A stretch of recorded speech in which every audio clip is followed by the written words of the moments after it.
आपका MV network देख रहे हैं आप और मैं हूं आपके साथ लता। लोकसभा चुनाव के चौथे चरण के लिए मतदान जारी है। 9 राज्यों और 1 केंद्र शासित प्रदेश की 96 सीटों पर वोटिंग की जा रही है। सबसे पहले बात करेंगे पश्चिम बंगाल की। यहां पर 8 सीटों पर वोटिंग हो रही है, जिसमें बहरामपुर सीट पर कड़ी टक्कर देखने को मिल रही है। इस सीट पर बीजेपी के डॉक्टर निर्मल कुमार शाह हैं तो टीएमसी के यूसुफ पठान मैदान में हैं। वहीं कृष्णानगर की बात करें तो यहां से बीजेपी के अमृता रॉय और टीएमसी की महुआ मोइत्रा चुनावी मैदान में हैं। बर्धमान दुर्गापुर सीट से बीजेपी के दिलीप घोष और टीएमसी के कीर्ति आजाद के बीच कड़ा मुकाबला देखने को मिल रहा है। वहीं अगर बात आसनसोल की जाए तो बीजेपी के सुरेंद्र सिंह आहलूवालिया और टीएमसी से शत्रुघ्न सिन्हा चुनावी मैदान में है। वहीं अब बात करेंगे झारखंड की, तो यहां पर आपको बताएं कि 4 सीटों पर सुबह से मतदान हो रहा है, जिसमें सिंहभूम से बीजेपी के गीता कोड़ा और उनके सामने बीएसपी के परदेशी लाल मुंडा हैं। खूंटी से बीजेपी के अर्जुन मुंडा और कांग्रेस के कालीचरण मुंडा। इसके अलावा लोहरदगा से बीजेपी के समीर उरांव और कांग्रेस के सुखदेव भगत जो हैं चुनावी मैदान में हैं। वहीं अगर बात की जाए पलामू सीट की, तो यहां पर बीजेपी के विष्णु दयाल और बीएसपी कामेश्वर चुनावी मैदान में हैं। और अब अगर हम बात करें जम्मू कश्मीर की, तो यहां पर श्रीनगर सीट पर मतदान सुबह से चल रहा है, जिसमें एनसी के आगा सैयद रुहल्ला मेहदी और पीडीपी के वहीद उर रहमान का पारा जो है चुनावी मैदान में साफ तौर पर हाई होता दिखाई पड़ रहा है।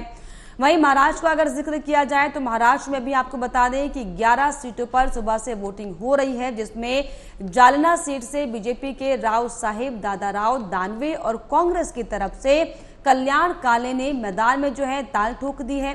औरंगाबाद से संदीपन राव भुमारे और चंद्रकांत खैरे चुनावी मैदान में है। तो वहीं अगर पुणे की बात की जाए तो पुणे से मुरलीधर मोहोल और रविंद्र हेमराज मैदान में है।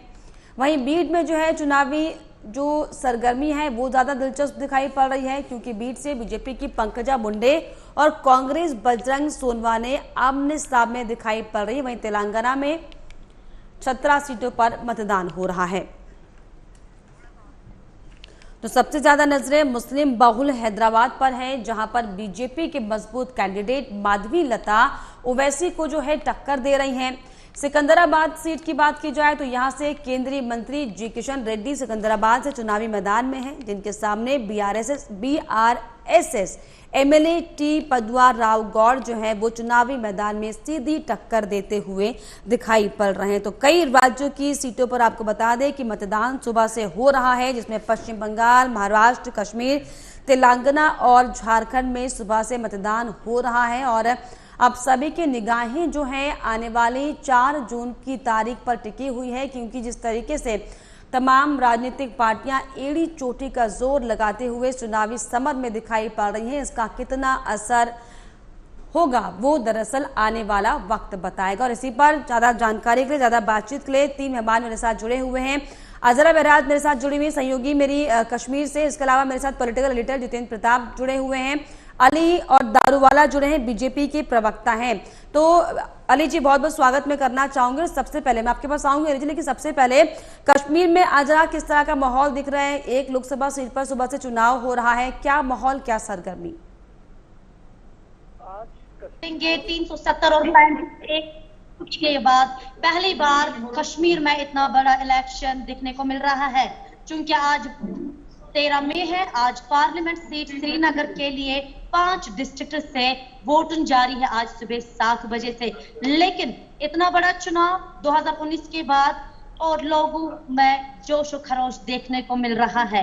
लोग जोग दर जोग अपने घरों से निकल कर रहे हैं और अपना वोट कास्ट कर रहे हैं। लेकिन ज्यादातर अगर बात करेंगे 24 कैंडिडेटों ने इस सीट के लिए अपने नॉमिनेशन फॉर्म भरे थे, लेकिन ज्यादातर अगर प्रोमिनेंट लीडर्स की बात करेंगे 4 ऐसे चेहरे नजर आ रहे हैं। पहला जो है जम्मू कश्मीर नेशनल कॉन्फ्रेंस का आगा रुहुल्ला मेहंदी इस चुनाव के लिए, दूसरा पीपल्स डेमोक्रेटिक पार्टी के लिए वहीद उर रहमान परा, उसी के साथ साथ अपनी पार्टी के मोहम्मद अशरफ बिल्कुल। मीर और ऐसे में अजरा किस तरह का PDK माहौल आप जो है मतदाताओं में देख पा रही हैं, क्योंकि धारा 370 हटने के बाद जो है ये बहुत बड़ा इलेक्शन लोकतंत्र का महापर्व हालांकि पूरे देश में, लेकिन जम्मू कश्मीर बहुत ज्यादा खास हो जाता है क्योंकि धारा 370 का जिक्र बार बार होता है। ऐसे में मतदाताओं में आप कितनी उत्सुकता देख पा रही हैं और क्या बहुत ही शांतिपूर्ण तरीके से ये मतदान हो पा रहा है वहां पर? जी लता, बिल्कुल अगर हम बात करेंगे ये बड़ा इलेक्शन जो धारा 370 हटने के बाद हो रहा है, लेकिन लोगों में उतना ही जोश और खरोश दिखने को मिल रहा है क्योंकि हर एक पोलिंग स्टेशन की अगर हम बात करेंगे लोगों की तादाद बहुत बड़ी है जो अपने घरों से निकलकर वोट कास्ट कर रहे हैं। अगर हम मर्द और जन की बात करेंगे उसके साथ साथ विकलांग भी, उसके साथ साथ बुजुर्ग और उसके साथ साथ नौजवानों भी अपने घरों से निकलकर खुशी खुशी अपना वोट कास्ट हर कर रहे वर्ग के जो लोग हैं वो अपने घरों से बाहर निकल रहे हैं, अपने मतों का इस्तेमाल कर रहे हैं। बीजेपी प्रवक्ता अली दारूवाला मेरे साथ जुड़े, अगर आपको मेरी आवाज मिल रही है अली साहब? लता मैम, मुझे आपकी आवाज सुनाई दे रही है? प्लीज अनम्यूट कीजिएगा, मुझे आपकी आवाज नहीं मिल पा रही है प्रॉपरली। चलिए अली जी, हाँ बिल्कुल यू आर ऑडिबल।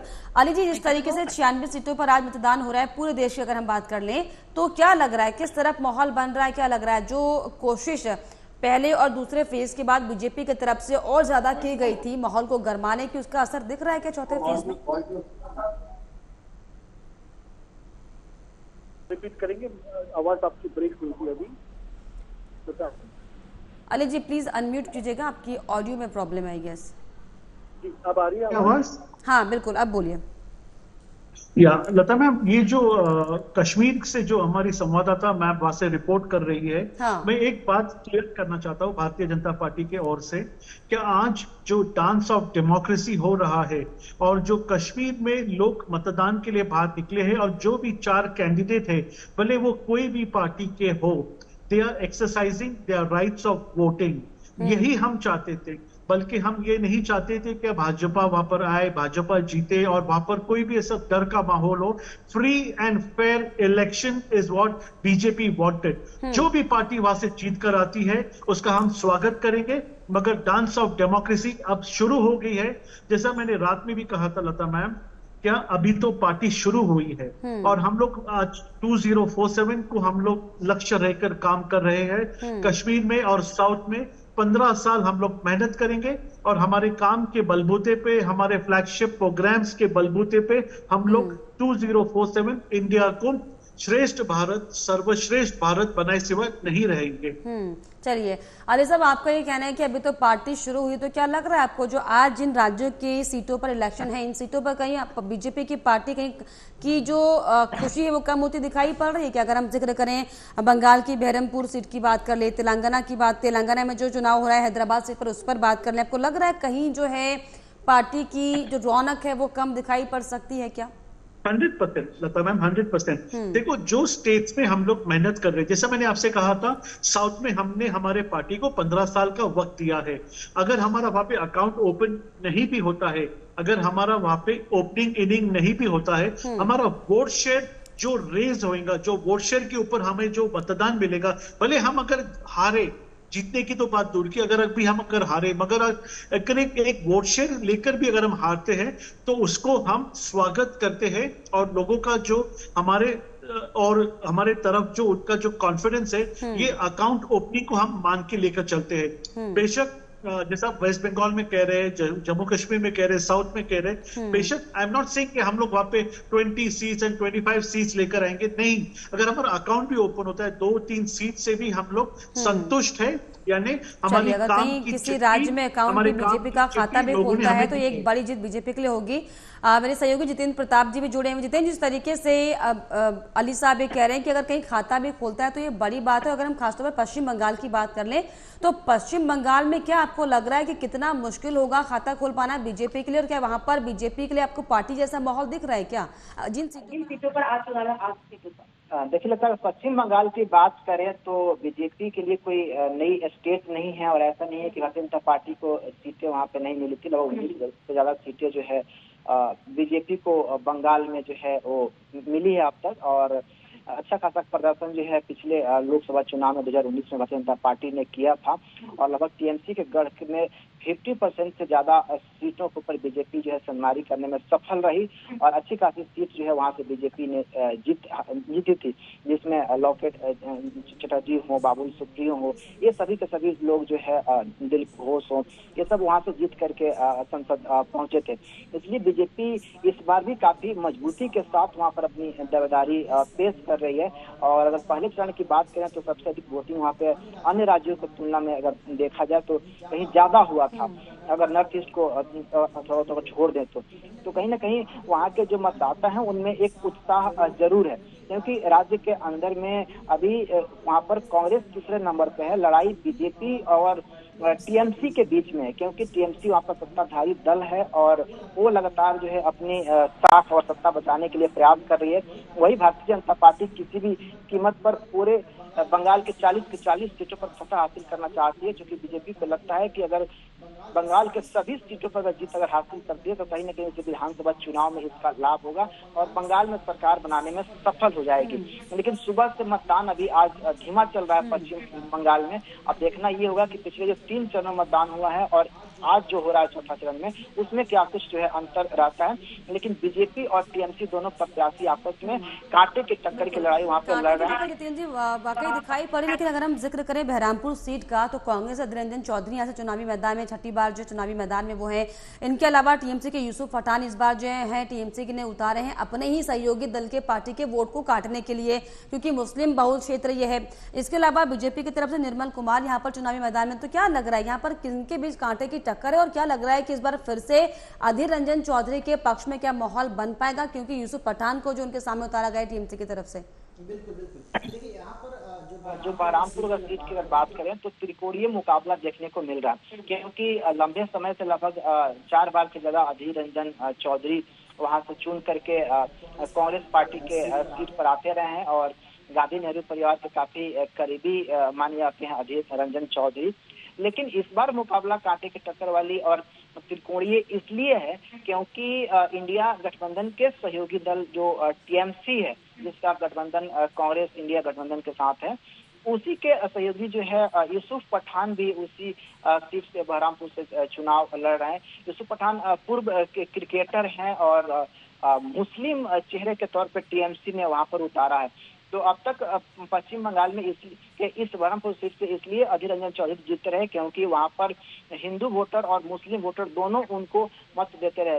लेकिन यूसुफ पठान के उस सीट पर उतरने से अब मुकाबला त्रिकोणीय हो गया है, क्योंकि अधीर रंजन चौधरी को जो वोट मुसलमानों का मिलता था वो वोट कहीं न कहीं यूसुफ पठान काट पाएंगे। और इसके अलावा जो यूसुफ पठान का जो वोट प्रतिशत है वो कहीं न कहीं कांग्रेस के लिए नुकसानदायक साबित हो सकता है। वही अगर बीजेपी की बात है तो बीजेपी हिंदुत्व और राष्ट्रवाद के मुद्दे को अक्सर जो है रखती है अपने चुनावी एजेंडा हो उसका या चुनाव प्रचार हो। तो बीजेपी के लिए एक अच्छी खबर यहाँ पर ये हो सकती है कि मुस्लिम वोट और टीएमसी और जो है कांग्रेस के वोट आपस में डिवाइड होंगे। तो इसका सीधा सीधा जो फायदा है वो जो बीजेपी के जो केंद्रीय मंत्री जो है शत्रुघ्न सिन्हा या फिर इसके अलावा अन्य जो सीटों पर जो प्रत्याशी है बीजेपी के, अगर वो यहाँ पर मजबूती से लड़ेंगे तो जो हिंदुत्व और राष्ट्रवाद का जो मुद्दा है वो अन्य सीटों पर भी प्रभावी होगा और उसका लाभ जो है बीजेपी उम्मीदवार को मिलेगा। जो बहरामपुर सीट चुनाव कीजिएगा, लग रहा है यहाँ पर बीजेपी के पक्ष में माहौल बन पाएगा, क्योंकि ऑलरेडी जो है मुस्लिम बहुल सीट जिस तरीके से कांटे की टक्कर में कांग्रेस और टीएमसी दिखाई पड़ रहे हैं। बीजेपी के जो प्रत्याशी आपके हैं निर्मल कुमार, लग रहा है कि यहाँ पर जो है हाथ जमा पाएगी बीजेपी। हालांकि अन्य सीटों पर भले ही कुछ सीटों पर हाथ बीजेपी का हो, लेकिन बहरमपुर सीट पर क्या लग रहा है आपको कि कितने का आपको लग रहा है कि रेशियो हो जाएगा बीजेपी के लिए? अली जी, ये जो आपने बंगाल में जो ट्रायंगल आपने जो इलेक्शन देखा है ना, इसके अंदर ये टीएमसी और कांग्रेस जो साथ में इंडिया अलायंस के साथ में जो लड़ने जा रही है, वहां पे प्राइम मिनिस्टर कैंडिडेट का क्लियरेंस वहां पे अभी तक स्पष्टीकरण नहीं है। वोटर्स इतने वहां पर कंफ्यूज है कि वो मतदान तो करने जा रहे, मगर वो सांसद में भेजना किसे चाहते वो उन्हें मालूम नहीं है। तो ये सारे ये विकल्प के अंदर हम लोग भारतीय जनता पार्टी का जो वोट शेयर है वो ऊपर बढ़ते हुए देखते हैं। जैसा बहरामपुर और बाकी जो स्टेट्स में हम देख रहे हैं यहाँ पर BJP is going to be a winning candidate, but we are going to be very reserve. हम लोग जो कह रहे हैं हम लोग काफी रिजर्व है और एकदम ऐसा यहाँ पे ज्यादा कॉन्फिडेंस के साथ में हम लोग बात नहीं कर रहे, because we are wait and watch. क्योंकि बहुत सारी जगह लता मैम ऐसा देखा गया है कि जो हार्डकोर बीजेपी के वोटर्स है उनका नाम लिस्ट में से मिसिंग है, मगर इसका मतलब ये नहीं कि हम हारने वाले। जो भी जो 47% तक के जो वोट शेयर गया है, इसमें 35% vote share Bharatiya Janata party के जो ओरिजिनल लॉयलिस्ट वोटर्स है उन्होंने जाकर अपना मतदान एक्सरसाइज किया है। तो ये जो सारे जो टैक्टिक्स दिख रहे हैं, ये जो सारे जो वहां पे जो अधिकारी लोग हमारे खिलाफ जो काम कर रहे हैं, इसके ऊपर हमारी बारीक नजर है और बहुत जल्दी इसके ऊपर हम आपको स्पष्टीकरण भी देंगे। चलिए, जिस तरीके से अजरा मैं आपके पास लौटूंगी, क्योंकि आज जो है खास जम्मू कश्मीर की सीट हो जाती है, क्योंकि 370 जो है एक बहुत बड़ा मुद्दा था, और ऐसे में जिस तरीके से जेकेएनसी और पीडीपी के बीच जो कांटे की टक्कर वहां पर दिखाई पड़ रही, क्या लग रहा है कि कौन सी पार्टी के पक्ष में माहौल वहां बनता और बिगड़ता हुआ दिखाई पड़ रहा है? जी बिल्कुल लता, पहले ही मैंने आपको बताया 4 प्रोमिनेंट ऐसे लीडर्स हैं जो इस फेज के लिए लड़ रहे हैं, लेकिन ज्यादातर अगर हम बात करेंगे कांटे की टक्कर जो मैदान में हो रही है वो जेके एनसी नेशनल कॉन्फ्रेंस की साइड से आगुरुल्लाह मेहंदी और पीपल्स डेमोक्रेटिक पार्टी के वहीदुर रहमान फरा के बीच में हो रही है। जैसे कि अगर देखा जाएगा पिछले इलेक्शन 2019 से पहले के जो हुए हैं अप्रोक्सीमेटली 14% की तादाद में थे, लेकिन आज उसी में जिमन अभी तक की जो वोटिंग है वो 29% की हो गई है। लेकिन जो कांटे की टक्कर है नेशनल कॉन्फ्रेंस में और पीडीपी को दिखने को मिल रही है। बिल्कुल, जो कांटे की टक्कर है दोनों पार्टियों में देखने को मिल रही है। हालांकि जिस तरीके से आज जो है जिन जिन सीटों पर चुनाव है, खास बात यह कि बहुत बड़े और महत्वपूर्ण चेहरे इन सीटों पर जो है चुनावी मैदान में। अगर मैं खासतौर पर झारखंड की बात करूं जितेंद्र जी, तो जिस तरीके से 4 सीटों पर यहाँ पर चुनाव होने जा रहा है और झारखंड में 4 सीटों में जो खास चेहरा है वो है अर्जुन मुंडा। अर्जुन मुंडा जो है केंद्रीय मंत्री है, खूंटी सीट से यहाँ पर वो चुनावी मैदान में है और उनके सामने कांग्रेस ने कालीचरण मुंडा को मैदान में उतारा है। तो जो मुंडा वर्सेस मुंडा की लड़ाई यहाँ पर दिख रही है सेट पर, क्या लग रहा है किस तरह के समीकरण बन रहे हैं यहाँ पर? देखिए, अगर झारखंड की अगर खूंटी सीट की बात करें तो 2004 को छोड़ दे तो लगातार जो है 1989 से जो है भारतीय जनता पार्टी यहाँ पर चुनाव लगातार जीतती रही है। और यहाँ पर 2019 में जो बीजेपी ने टिकट दिया था अर्जुन मुंडा को, उसी को फिर से जो है इस सीट से टिकट दिया है और अर्जुन मुंडा केंद्रीय मंत्री रहे हैं। तो काफी जो है बड़ा आदिवासी चेहरा है झारखंड के अंदर में और लंबे समय से झारखंड के राजनीति में अर्जुन मुंडा जो है वो रहे हैं। अर्जुन मुंडा जो है हालांकि 2019 में सिर्फ 1445 वोटों से ही चुनाव जीत पाए थे, इसलिए इस बार जो है थोड़ा उनके लिए मुकाबला जो है वो कठिन है, क्योंकि 1400 या 1500 वोटों से जीत या हार का अंतर लगातार चर्चा कर लेते इसी बीच रुकेंगे। छोटी बड़ी सी ब्रेकिंग आपको बता दें कि आंध्र प्रदेश में जो मत प्रतिशत है वो लगातार हालांकि बढ़ रहा है। 3 बजे तक आपको बता दें 55.49% मतदान जो है यहाँ पर हो चुका है। ये बड़ी जानकारी आपको बता दें, बिहार में 3 बजे तक 45.23% मतदान यहाँ पर हो रहा है। लगातार जो है लोगों का रुझान ठीक ठाक जो है इस चौथे फेज में दिखाई पड़ रहा है। अगर हम उत्तर प्रदेश की बात करें तो 3 बजे तक 48.41% मतदान यहाँ पर हो रहा है। महाराष्ट्र में 3 बजे तक 42% से ज्यादा जो है मतदान हो चुका है। ये बड़ी जानकारी आपको बता दें। मध्य प्रदेश में 3 बजे तक 59.63% का मतदान यहाँ पर हो चुका है और झारखंड का जिक्र हम कर रहे थे 56.42% जो है यहाँ पर मतदान हुआ है। जिस तरीके से जितेंद्र जी अगर हम देखें ये चौथा चरण चुनाव का है और पिछले 3 अगर फेज की बात की जाए तो 2 चरणों के बाद तीसरे और चौथे चरण में ये देखा जा रहा है खासा कि लोगों में जो दिलचस्पी बढ़ी है चुनाव को लेकर, मतदान करने को लेकर। मुख्य कारण ये है कि जब पहला चरण में वोटिंग प्रतिशत कम हुआ था तो इसको लेकर के सभी दलों ने अपनी अपनी चिंता जाहिर की थी और सबने अपने तरीके से प्रयास किया कि हर हाल में जो मतदाता है वो पोलिंग जो है बूथ पर जा सकें और वोटिंग कर सकें, क्योंकि इसी से किसी प्रत्याशी के जीत और हार का जो है अंतर जो है वो तय हो पाता है या जीत पाता है या हार पाता है। और इसके साथ में जो भी मतलब स्टार प्रचारक है, चाहे राहुल गांधी हो, चाहे नरेंद्र मोदी हो या किसी भी अन्य दल के जो भी नेताओं, सबने अपने अपने चुनावी रैलियों में इस बात का जिक्र जरूर किया कि अधिक से अधिक मतदान करें। और इसके अलावा चुनाव आयोग की तरफ से भी टेलीविजन पे विज्ञापन भी जारी किया गया, हालांकि देर से जारी किया गया, तो उसको भी लेकर के कहीं ना कहीं लोगों के अंदर एक जागरूकता आई। इसके अलावा भारतीय जनता पार्टी के जो कैडर थे उनको लग रहा था कि पीएम मोदी ने 400 का टारगेट दिया हुआ है और वो तो मोदी किसी भी तरीके से जीत ही जाएंगे। लेकिन जब वोटिंग प्रतिशत कम हुआ तो उनको लगा कि यहाँ पर एंटी इनकमेंसी जैसी स्थिति न देखने को मिल जाए, इसलिए फिर से उन्होंने अपनी सक्रियता दिखाई और सभी दलों के जो वोटर हैं वो बढ़ चढ़ करके अपनी फिर से जो भागीदारी दिखाई है। राज्य में राज्य सरकार के खिलाफ जरूर दिखाई पड़ता है। ऐसे में अगर हम महाराष्ट्र का जिक्र करें, 11 सीटों पर यहाँ पर इलेक्शन आज हो रहा है और कई महत्वपूर्ण सीटें इसमें, क्योंकि जालना सीट यहाँ पर है, बीड है, औरंगाबाद सीट है, जिस पर सभी की निगाहें टिकी हुई। तो महाराष्ट्र में किस तरह के समीकरण बनते बिगड़ते दिखाई पड़ रहे हैं? जो महाविकास अघाड़ी वर्सेस जो एनडीए की लड़ाई है, कितनी भीषण टक्कर दोनों पार्टियों में दोनों गठबंधन में दिखाई पड़ रहा है? देखिए, महाराष्ट्र के अंदर अभी सियासी समीकरण है वो पूरी तरीके से बिखरा हुआ है, क्योंकि शिवसेना भी 2 भाग में बट चुकी है। इसके अलावा एनसीपी भी 2 भाग में अभी बटा हुआ है और सबके अपने अपने धड़े के जो प्रत्याशी हैं वो वहाँ पर चुनाव मैदान में है। आज जो है वो 8 जो सीटों पर जो चुनाव हो रहे हैं वो सभी के सभी जो है वो महत्वपूर्ण सीट है महाराष्ट्र के। अगर जालना की बात करें तो यहाँ से कांग्रेस के कल्याण काले और इसके अलावा बीजेपी ने राव साहब दानवे को यहाँ पर मैदान में उतारा है। राव साहब दानवे जो है बीजेपी के केंद्रीय मंत्री रहे हैं केंद्र सरकार में और काफी लंबे से महाराष्ट्र के राजनीति में रहे हैं और उनका मराठा वोटों पर काफी अच्छा खासा उनका प्रभाव माना जाता है। तो बीजेपी ने अपने केंद्रीय मंत्री को उतारा है। वही अगर कांग्रेस की बात करें तो कल्याण काले को वहाँ पर मैदान में उतारा है और फिलहाल इस सीट के ऊपर कांग्रेस और बीजेपी जो उम्मीदवार हैं उन दोनों का आपस में मुकाबला है।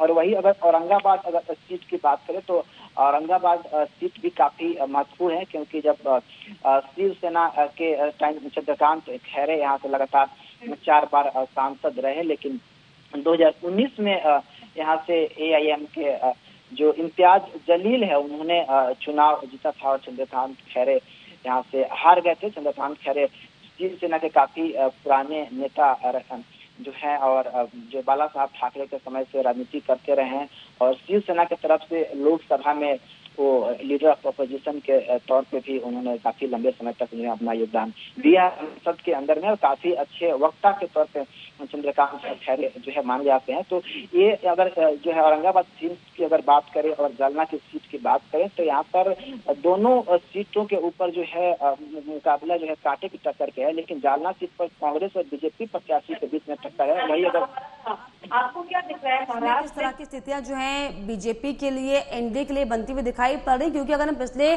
कुछ सालों की बात करें, जो महाराष्ट्र में जो स्ट्रक्चर राजनीति का बदला है, कौन असली है, कौन नकली है, कौन आगे है, कौन पीछे, ये जान पाना बहुत मुश्किल है और जनता ये पहचान नहीं पा रही है कि आखिर ये किस तरह की किस किस्म की राजनीति महाराष्ट्र में हो रही है। तो लग रहा है कि जो असली और नकली की राजनीति हो रही है, इसका नुकसान क्या बीजेपी को हो सकता है, एनडीए दल को हो सकता है क्या?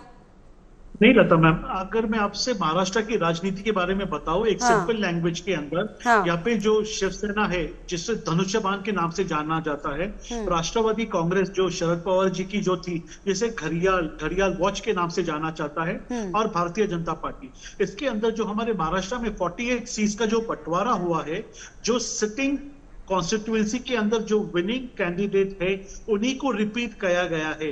जो महाराष्ट्र से जो मेंबर ऑफ पार्लियामेंट दिल्ली में गए हैं, they are the sitting member of parliament और उन्हीं को रिपीट किया है।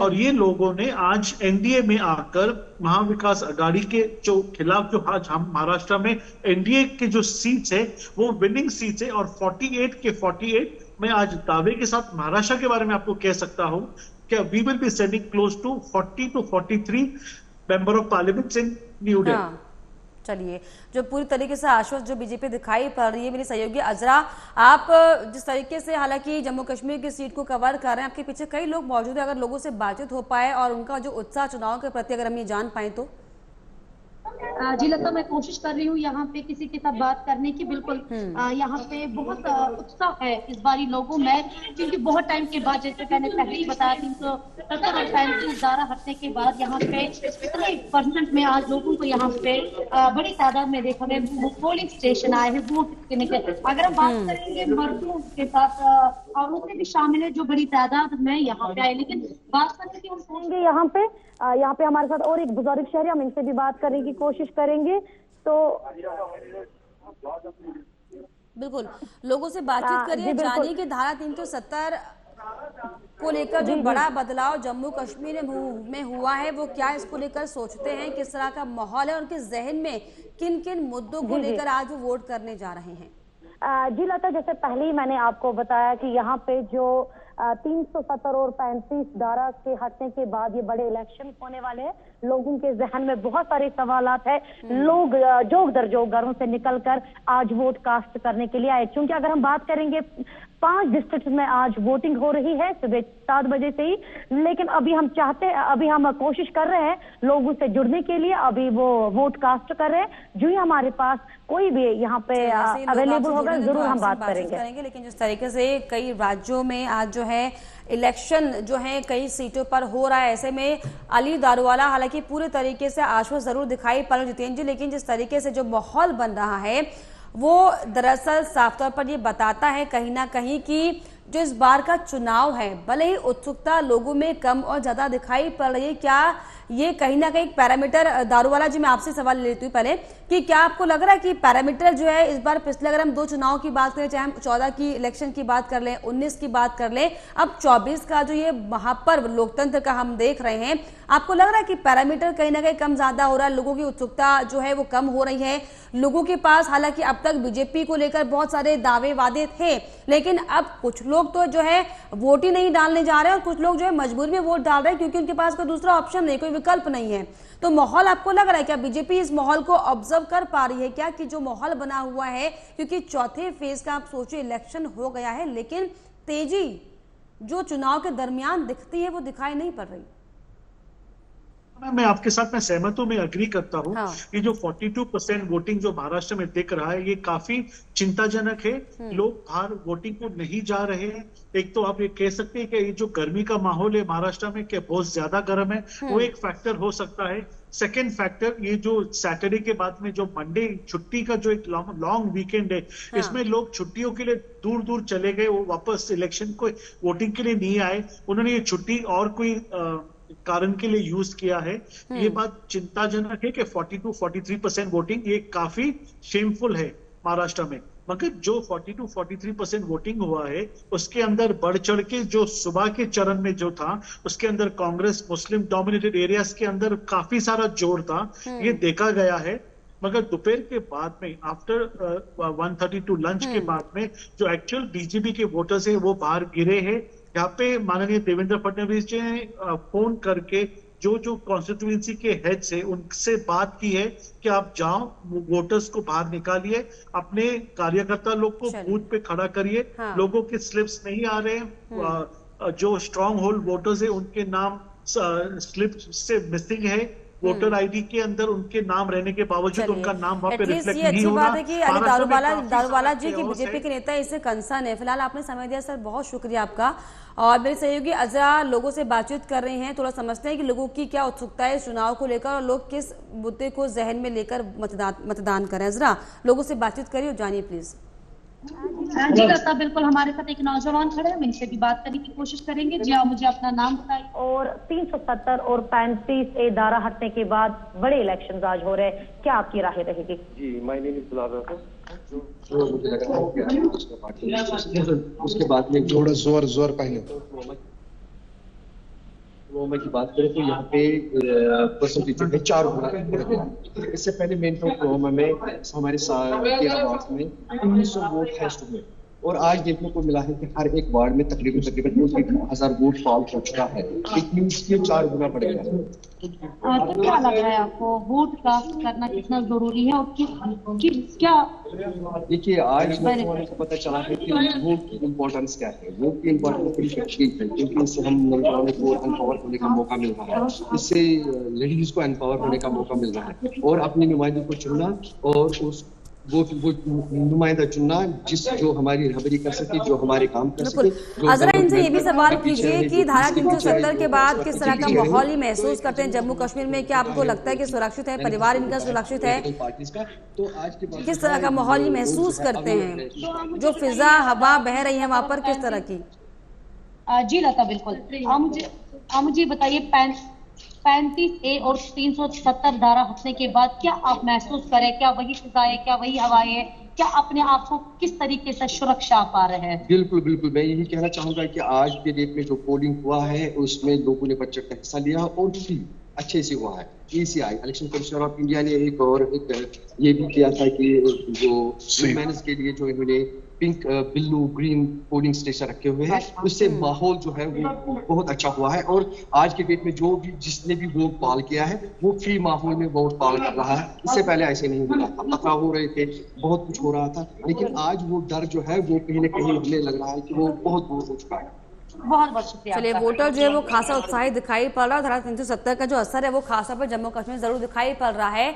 और इसमें भी सहयोगी पश्चिम बंगाल से ब्यूरो चीफ शुभम तिवारी भी जुड़ गई। शुभम, क्या माहौल पश्चिम बंगाल में 8 सीटों पर चुनाव हो रहा है 3 बजे तक, क्या कुछ समीकरण बनते और बिगड़ते दिखाई पड़ रहे हैं? कितना प्रतिशत मतदान अब तक हो चुका है वहां पर? लता, अभी जो हमने आज का जो हाल देखा, जो चुनावी चरण शुरू हुआ था आज का जो चौथा, तो शुरू में ऐसा लग रहा था कि आज मतदान बहुत कम होगा। 11 बजे तक कुल 15% ही मतदान हुआ था, 15 पॉइंट कुछ मतदान हुआ था। लेकिन उसके बाद से कुछ झड़प की तस्वीरें भी हमारे सामने आई हैं। जैसे कि मैं बता दूं आपको, वर्धमान दुर्गापुर से झड़प की तस्वीरें आई हैं और उसके बाद से मैं उस पर भी आती हूँ। उसके बाद में मतदान की जो परसेंटेज है वो बढ़ती गई और अभी 3:30 बजे तक का जो रिपोर्ट है वो लगभग 66% की जो पोलिंग है वो हो चुकी है और अभी भी कई घंटे बाकी हैं। तो देखते हैं कितनी और परसेंटेज होती है। तो अगर 66% भी हुई है तो उसको अच्छी परसेंटेज ही कहा जाएगा। लेकिन सुबह की कंडीशन थी 11 बजे की, तब ऐसा लग रहा था कि वोटिंग जो है आज काफी कम होने वाली है। जबकि आज मौसम भी अच्छा था, 2-3 दिन से बारिश बंगाल में हो रही है, तो ऐसा गर्मी का भी मौसम नहीं था कि लोग घरों से नहीं निकल रहे हैं। इस मौसम में अगर वोटिंग कम होती है तो ये सोचने वाली बात थी। लेकिन अचानक जैसे ही वक्त बढ़ता गया उसके बाद से वोटिंग भी बढ़ती गई।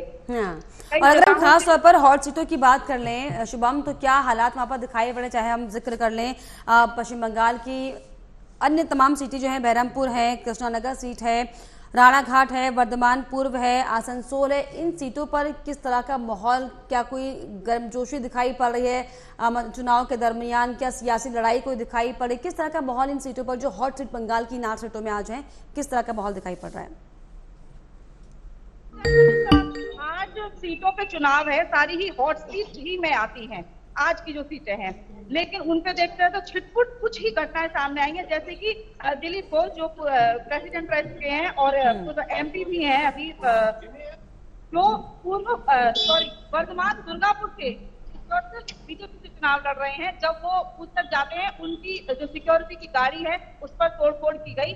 आरोप है कि टीएमसी के कार्यकर्ताओं के द्वारा किया गया, उनको घिराव किया गया, उनका रास्ता रोका गया और उस ही वाकये में कई प्रेस कर्मियों को भी चोट लगी है, जिसमें जो हमारे प्रेस साथी हैं, जिसमें कई जो महिलाएं भी हैं और कई लोगों को चोट लगी है, जिसमें उनकी टूट फूट की खबरें हालांकि सामने आई हैं। लेकिन जो है चुनावी समर में जो सियासी सरगर्मी वो लगातार बनी हुई है। और ऐसे जितेंद्र, जिस तरीके से जितेंद्र जी जो अलग अलग राज्यों में आज चुनाव हो रहा है, जिस तरीके से, हालांकि इस बार अगर पिछले कुछ फेजों की बात करें तो इस चौथे फेज में थोड़ा सा हालांकि लोगों का उत्साह बढ़ता हुआ जरूर यहाँ पर दिखाई पड़ा है। लेकिन अब हमने पश्चिम बंगाल का जिक्र कर लिया, महाराष्ट्र का जिक्र कर लिया, कश्मीर का जिक्र कर लिया और झारखंड का भी जो है एक जिक्र किया। लेकिन तेलंगाना में किस तरह की तस्वीर आपको दिख रही है? वहां पर भी हालांकि 17 सीटों पर चुनाव है। बिल्कुल, तेलंगाना के अंदर भी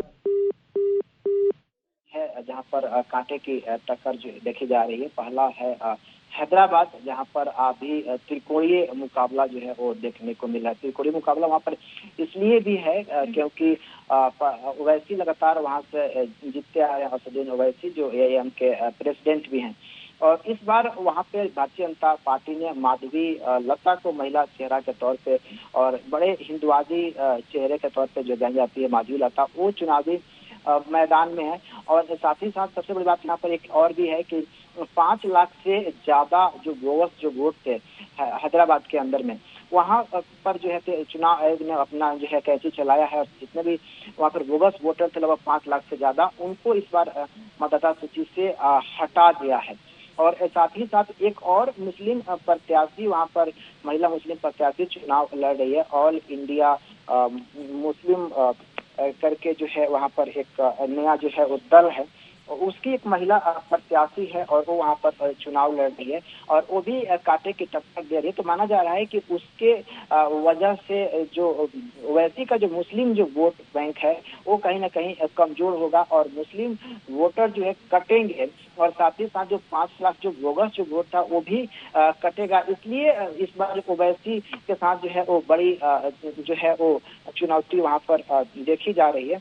और इसके अलावा अगर दूसरी सीट की बात करें तेलंगाना की, तो सिकंदराबाद है, जहां पर जी किशन रेड्डी वहां पर चुनावी मैदान में है भारतीय जनता पार्टी की तरफ से, और वो भी केंद्रीय मंत्री हैं और बीजेपी के जो है प्रमुख चेहरे के तौर पे जो है वो माने जाते हैं साउथ कर्नल में, तेलंगाना के अंदर में।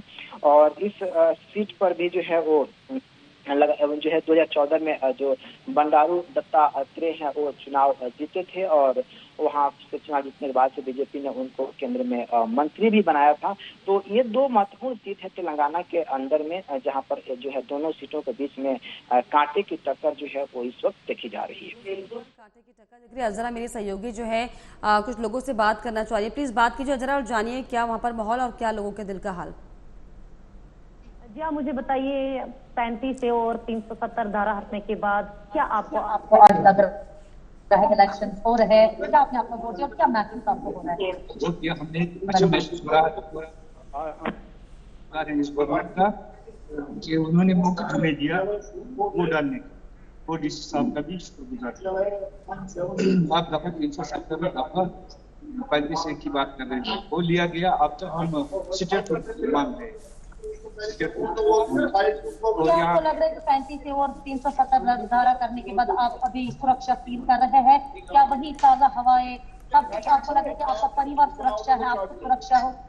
सुरक्षा है, मगर अब हमें स्टेट वापस करना चाहिए। आज हमने वोट डाला, बहुत शुक्रगुजारी।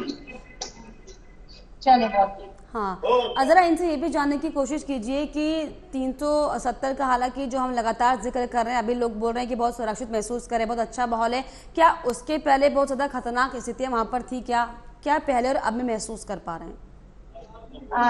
370 और 35 हटने से पहले क्या आप फील करते थे? क्या उससे पहले आप सुरक्षा फील करते थे? क्या अब आप सुरक्षा फील करते हो? आप घरों के जोग दर जोग निकलकर वोट डालने के लिए आज निकले हो? अब लगभग ठीक ही हो रहा है, मगर हमें ये लगता है कि बेरोजगारी में ज्यादा रोजगार मिलना चाहिए हमें। यानी कि लोगों की जो है स्थानीय समस्याएं जो है, मूलभूत समस्याएं जो है वो लगातार लोगों की बनी हुई है। फिलहाल बहुत शुक्रिया आपका अजरा तमाम जानकारियों के देने के लिए और वहां पर अपना सूरत हाल हमें दिखाने के लिए। तो लगातार आपको बता दें कि कई राज्यों की, चाहे पश्चिम बंगाल की बात कर ले, चाहे महाराष्ट्र की बात करें, चाहे हम अन्य सीटों की बात कर ले, वहां पर चुनाव जो है सुबह से हालांकि हो रहा है। जो मत प्रतिशत है वो इस बार इजाफा जरूर देखा गया है, लेकिन चिंता का विषय ये भी है बार बार कि चौथा फेज हो जाने के बावजूद भी देखिए लोगों में जो है उत्सुकता इतनी खास ज्यादा दिखाई नहीं पड़ रही है।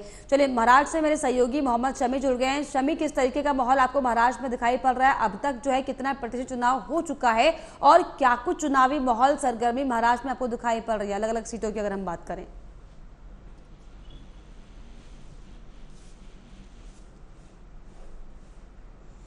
शमी, आपकी आवाज नहीं पहुंच रही, प्लीज आप अनम्यूट कीजिएगा। अगर बात की जाए और लोकसभा की तो आप बता 43% 87% हो चुका है चुनाव वोटिंग, और यहाँ पर जो लड़ाई है वो त्रिकोणीय है और अभी भी कई सारे जो मुद्दे हैं उस पर भी अभी ताजे बात की जाए तो जिस तरह से हैदराबाद में मुस्लिम महिलाओं के बुर्खे का नकाब हटाकर जिस तरह से वहां पर नकाब हटाया माधुरी लता ने, तो इसका भी असर यहाँ पर देखने को मिल रहा है। कई सारे जो मुस्लिम महिलाएं हैं इनमें एक जोश है और पोलिंग बूथ पर यहाँ पर जो महिला आ रही है तो वो फेस को कवर रहता है वो कई सारी महिला हटाकर आ रही है ताकि जो पोलिंग बूथ पर ऑफिसर है उन्हें परेशानी ना हो और जो बोगस वोटिंग हो रही है वो भी इस वजह से कम दिखाई दे रही है। बिल्कुल, वोटिंग जो है लोगों में उत्साह कम दिखाई पड़ रहा है। अगर हम जिक्र करें बीड जो सीट है बेहद दिलचस्प यहाँ से सीट है क्योंकि साफ तौर पर जो है बड़े बड़े दिग्गजों की साख यहाँ पर है। पंकजा मुंडे जो है वो अपनी क्या पिता की विरासत को बचा पाएंगी, ये सवाल लगातार बना हुआ है। तो क्या लग रहा है अगर हम जालना सीट की बात करें, बीड सीट की बात करें, औरंगाबाद की बात करें तो किस तरह के जो है राजनीतिक समीकरण बनते हुए दिखाई पड़ रहे हैं यहाँ पर?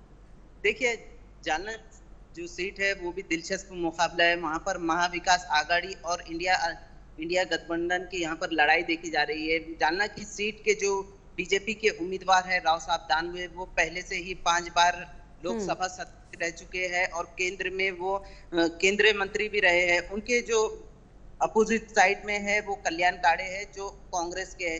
पिछली बार भी जब चुनाव हुए थे तो उसमें राव साहब दानवे ने कल्याण काड़े को कुछ ही वोट से हराया था। और अगर बात की जाए भीड़ की तो भीड़ में बीजेपी और एनसीपी की साफ टक्कर दिखाई देती है। शरद पवार एनसीपी जो गुट है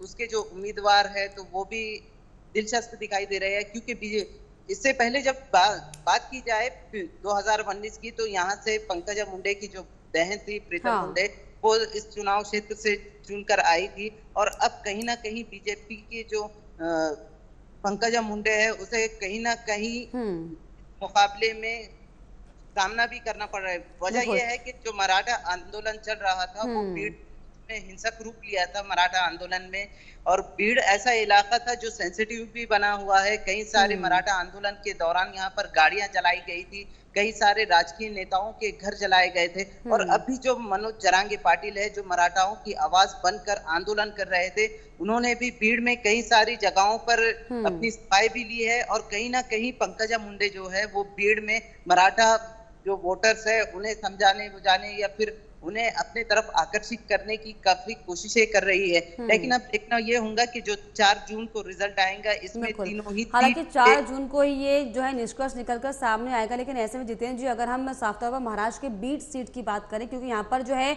मराठा आरक्षण का मुद्दा बहुत ज्यादा गर्माता हुआ दिखाई पड़ा था और ऐसे में जिस तरीके से बीजेपी ने पंकजा मुंडे को जो इस बार टिकट दिया है, हालांकि विधानसभा चुनाव ये लड़ना चाह रही थी लेकिन लोकसभा में अब इनकी बहन को हटाकर इन्हें टिकट दिया गया। तो क्या आपको लग रहा है कि अब पिता की विरासत जो पूरे परिवार की जो वर्चस्व की राजनीति यहाँ पर पंकजा मुंडे की है वो बचा पाएंगी क्या? क्योंकि मराठा आरक्षण का मुद्दा लगातार महाराष्ट्र में अगर हम देखें तो किस तरीके से गर्माता हुआ अक्सर दिखाई पड़ा है, किसी से नहीं छुपा है।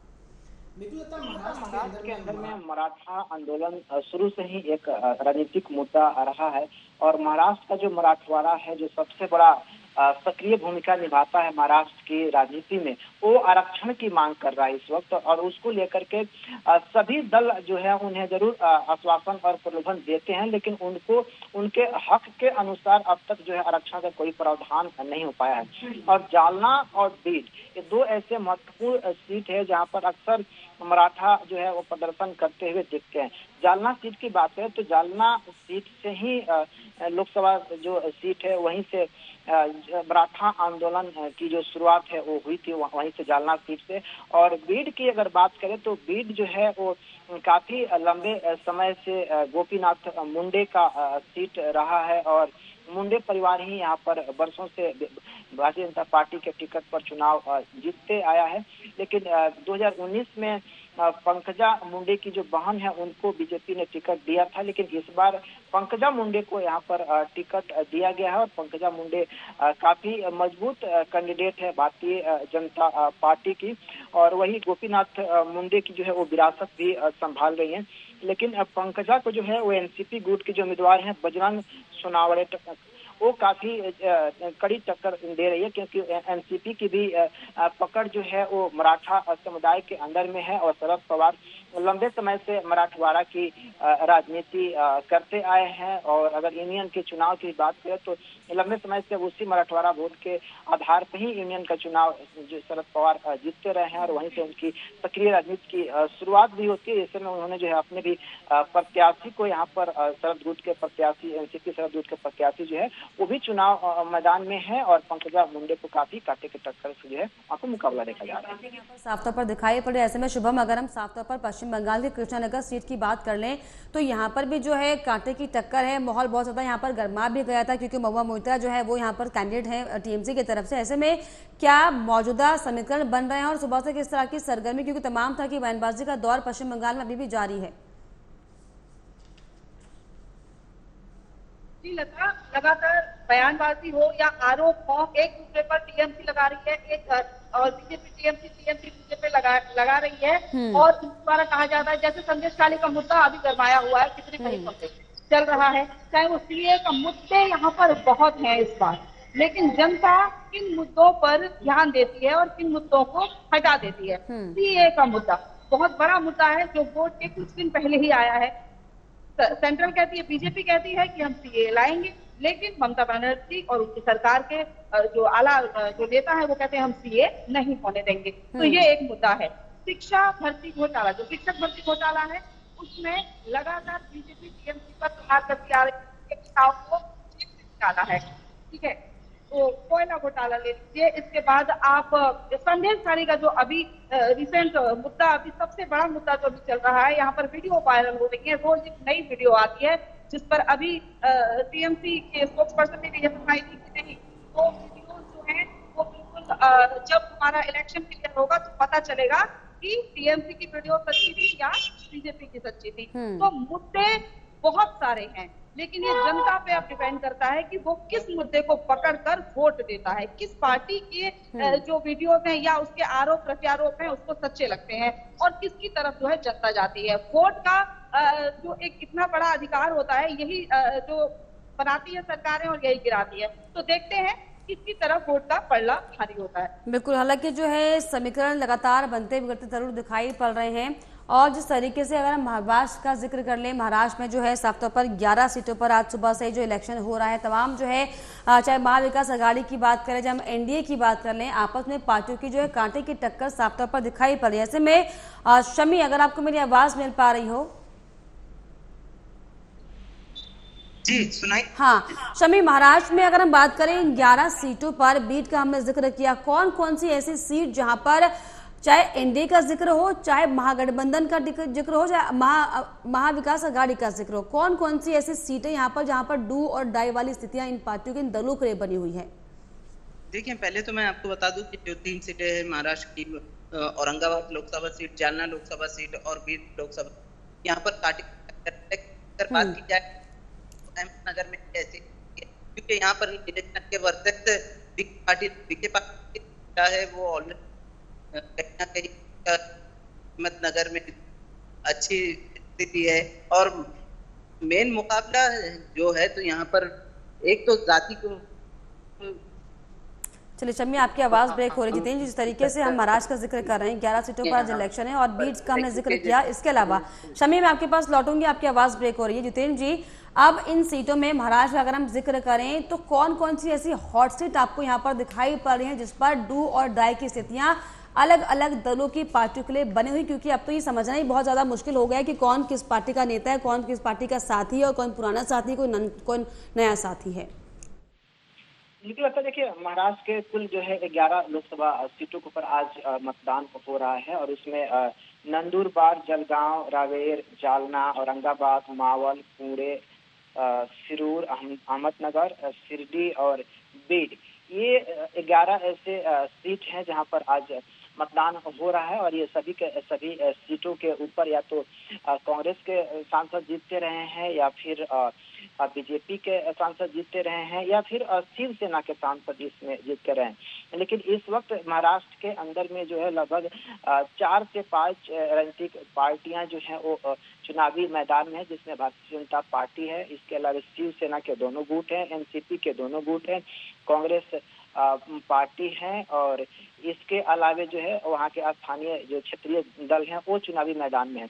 लेकिन यहाँ पर बड़ी बात यह है कि वहाँ पर मतदान प्रतिशत आज भी लगातार कम हुआ है और इसके पीछे सबसे बड़ा कारण जो है वो ये है कि महाराष्ट्र की राजनीति जो है अभी अलग अलग दलों और खंडों में बटा हुआ है। क्योंकि अगर शिवसेना के प्रत्याशियों की अगर बात करें तो उनका वोटर जो है उनको लेकर के कंफ्यूजन है कि वो एनसीपी वाले जो शरद पवार के जो कैंडिडेट हैं उनके साथ जाएं या फिर जो दूसरे जो धारे के जो है अजीत पवार जो है उनके साथ वाले में जाएं।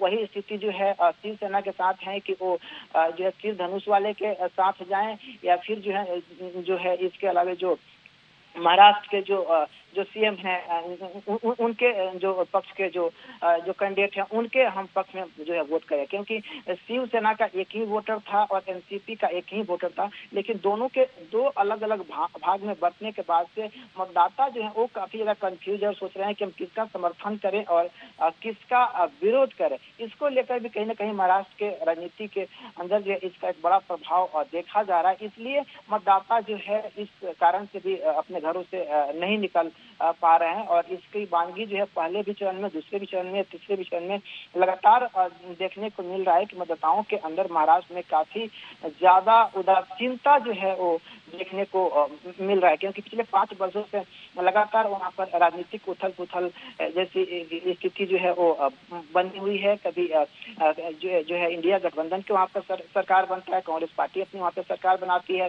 एनसीपी के साथ मिल करके, फिर कुछ ही दिन बाद जो एनसीपी टूट जाती है, फिर जो है शिवसेना बीजेपी और कांग्रेस, शिवसेना और बीजेपी की पहले वहाँ पर गठबंधन की सरकार हुआ करती थी, लेकिन जब से शिवसेना जो है कांग्रेस पार्टी के साथ मिलकर के सरकार बना ली तब से वहाँ पर जो है ये बीजेपी अपने आप को वहाँ पर अकेला महसूस कर रही थी। उस वक्त जब शिवसेना और एनसीपी में जब फूट पड़ी तो उसके बाद से फिर से बीजेपी के दो सहयोगी जो है अजीत पवार वाले गुट के और इसके अलावा जो शिंदे गुट के जो है वो वहाँ पर उनके प्रत्याशी जो है और बीजेपी के जो सहयोग से चुनाव जो है वो लड़ रहे हैं। कुछ को जो है उनके दलों ने टिकट दिया, कुछ को बीजेपी ने अपने तरफ से टिकट दिया हुआ है। तो बड़ी उहापोह की स्थिति है, बहुत ही कंफ्यूजन है महाराष्ट्र की राजनीति के अंदर में। यही कारण है कि मतदाता जो है वो डिसाइड नहीं कर पा रहा है कि वो किस तरफ जाए और किस तरफ न जाए।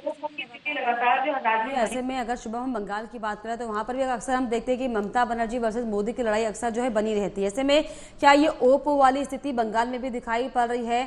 पूरी कोशिश बीजेपी की तरफ से मुद्दों को भुनाने की गई, तमाम सीए का मसला भी आपने बताया, तमाम अलग अलग मुद्दे जो हैं बंगाल में हावी हैं। ऐसे में क्या लग रहा है कि अब ये जो चुनाव इलेक्शन का समय चल रहा है 4 जून को बंगाल में किसके पक्ष में जो ओपो की स्थिति है वो घबराहट पैदा करने वाली है, या फिर ममता बनर्जी जो हर बार एकदम पूरे दमखम के साथ निकलती हैं, क्या उन्हीं के माथे पर विजय तिलक लगने जा रहा है? क्या लग रहा है ये जो स्थितियां बन रही है, बनती बिगड़ती, तमाम हम सीटों की बात कर रहे हैं, समीकरण की बात करें, लेकिन क्या कंक्लूजन निकल कर सामने आ रहा है पश्चिम बंगाल की राजनीति से इस चुनावी इलेक्शन वोट को लेकर?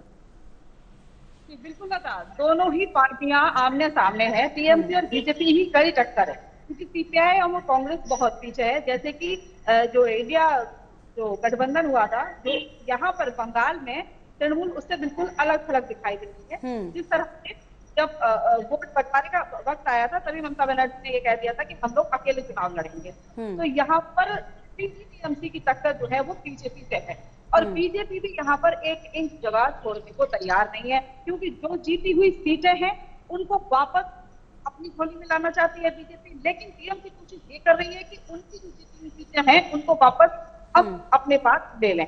तो इसकी जो लड़ाई है ये लगातार चल रही है, मुद्दे भरपूर जनता के पास मिले हुए हैं। मैं आपको परसों की ही बात बताऊं, कीर्ति आजाद जो वर्धमान दुर्गापुर से टीएमसी की प्रार्थी हैं, जो पूर्व क्रिकेटर हैं, दिलीप घोष लड़ रही हैं, वो दिलीप घोष हैं और कीर्ति आजाद टीएमसी का। उनकी जो रैली में एक रोड शो में अभिषेक बनर्जी आते हैं महासचिव, और वहां जनता से कहते हैं कि आज आप उजागर लीजिए, तब खूंटी पूजा होता है। दुर्गा पूजा जब पंडाल बनाया जाता है बात होती है तो एक बात ये पूजा की जाती है गाड़ के, यहाँ पर खूंटी पूजा होगी। आज आप खूंटी पूजा कर लीजिए और जब 13 तारीख को वोट होंगी तो आप अंजलि दीजिए, मतलब माता को अष्टमी के दिन फूल चढ़ाए जाते हैं। ठीक है। और 4 तारीख को इनका सफाया मतलब विसर्जन कर दीजिए पूजा के बाद। बिल्कुल एक दूसरे पर जो तीखे वार प्रतिवार करते हुए तमाम राजनीतिक पार्टी दिखाई पड़ रही हैं। हालांकि आने वाला वक्त ये बताएगा कि 4 जून को जो है ये जो वार प्रतिवार का दौर चल रहा है, किसके वादों में सच्चाई थी, किसके दावों में जो है जनता ने विश्वास किया। फिलहाल बहुत शुक्रिया आप तीनों का, आप सभी मेहमानों का, आप सभी साथियों का जिन्होंने इस पूरे चर्चा को जो है दर्शकों तक पहुंचाई कि क्या कुछ जातिगत समीकरण है और किस तरीके से जो है ये जो इलेक्शन अलग अलग राज्यों में हो रहे हैं इनका क्या कुछ असर अब आगामी 4 जून को पड़ेगा। बहुत शुक्रिया आप सभी का।